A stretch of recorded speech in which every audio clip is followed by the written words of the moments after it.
DriverSchedule.com is more than just a revolutionary driver availability and management software. It's a complete HR suite of products to manage both your driver and office staff. There are two basic steps in getting started using the program.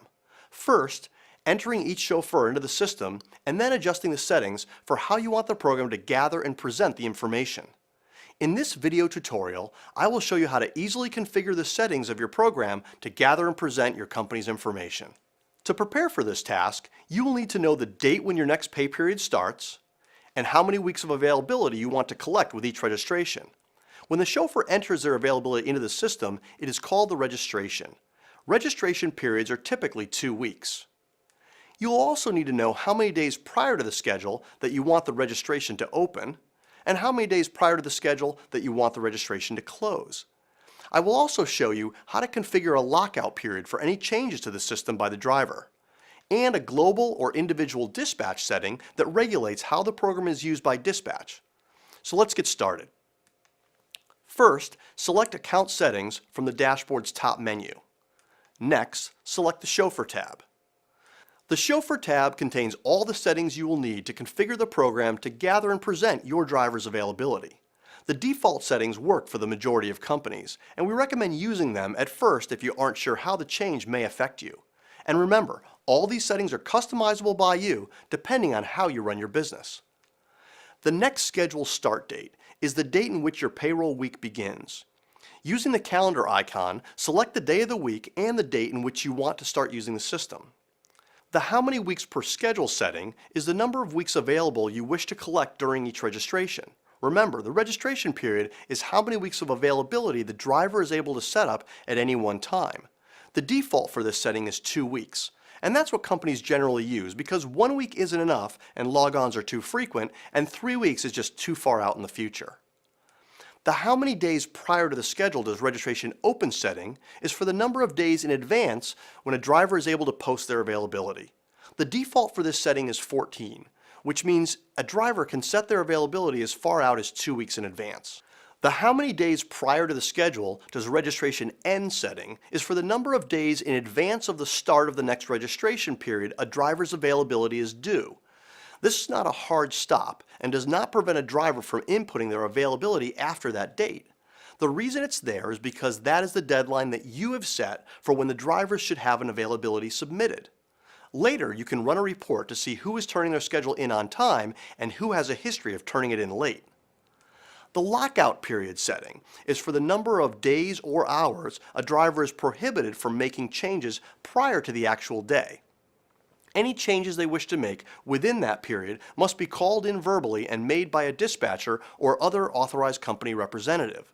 The default setting is for 2 days, which means that any changes to a schedule within 48 hours prior to the day must be called in and cannot be made online by the driver.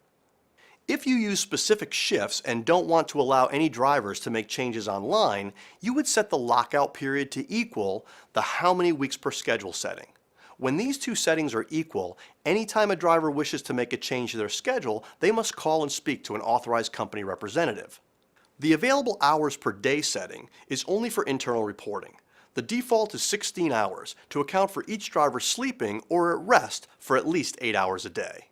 The driver dispatch status setting can be set to either global or individual.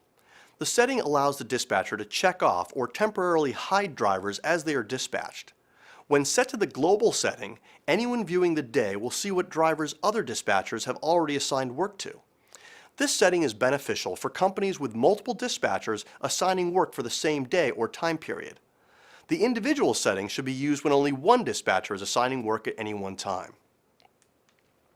Next, I will show you how to configure the system for the chauffeur shifts that you will use. First, select Manage Shifts from the dashboard under the Quick Links menu. Next, select Import or New Shift. The Import feature will automatically pre-populate your system with a variety of default shift types. You can either choose Import and then select an existing shift to edit, or you can simply select New Shift and enter your own. To edit an existing shift, select Edit and you will be able to change the shift name, enter a start time and end time, and select a custom color to identify the shift. The Show Title checkbox should be selected if you want the title of the shift to be displayed. Otherwise, the shift will be represented by the start time and end time. The User Can Change checkbox should be selected if you want drivers to be able to change or select a start and/or end time within the shift times that you specified. If you set the shifts when your drivers work, you would leave this box unchecked and not use this setting. In this example, we have an all-hours shift from 12 a.m. until 11:59 p.m., which cannot be altered by the driver. It is important to note that the system works on a 24-hour-a-day cycle, hence stopping at 11:59 p.m. There are also 3 other shifts: an early morning shift from 4 a.m. to 4 p.m., a daytime shift from 8 a.m. to 8 p.m., and an afternoon shift from 12 p.m. to 11:59 p.m. None of these shifts can be altered. Finally, there is a multiple time shift. This shift is used to support the driver's ability to select more than one time block of availability within a specific shift that is editable, such as a specific hour shift in this example. Select Edit Multiple Times and choose either Show Multiple Times to allow the function or Hide Multiple Times to disable it. In this example of the multiple time shift feature, you can see how 2 drivers have selected a break in their availability throughout the day. You can specify your own custom shifts by using the New Shift feature. This concludes the configuration video for DriverSchedule.com. If you have already entered all of your chauffeurs into the system, you can start using it. Watch our other video tutorials to learn more about what Driver Schedule can do for you and your business.